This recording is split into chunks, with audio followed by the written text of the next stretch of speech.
Jadi saya nak tanya, apa simptom awal kanser kolorektal, Mhm. terutamanya simptom yang sering diterlepas pandang oleh Mhm. pesakit?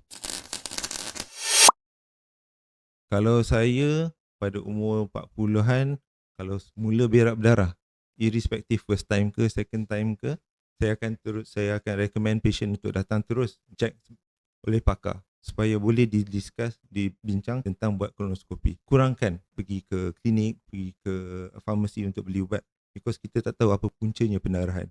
Yes, kalau puncanya pendarahan disebabkan buasir, alhamdulillah, then it's all good. Tapi yang pastikan make sure bukan daripada bahagian dalam lagi lah. Satu, kita kena prihatin sendiri dengan pattern kita membuang air besar. Kalau lah kita buang air besar setiap 1 atau 2 hari, tapi lepas 1-2 bulan dia berubah, mungkin dalam minggu sekali, and then bila buang tu najis tu dah tak macam sebelum tu, najis dia makin keras ataupun najisnya makin nipis atau diselangi dengan lendir-lendir. Saya rasa benda-benda tu jangan tunggu lama, dalam 2-4 minggu maybe kena terus datang. So, apa yang saya boleh rumuskan yang doktor sebut tadi, satu, najis berdarah. Mhm.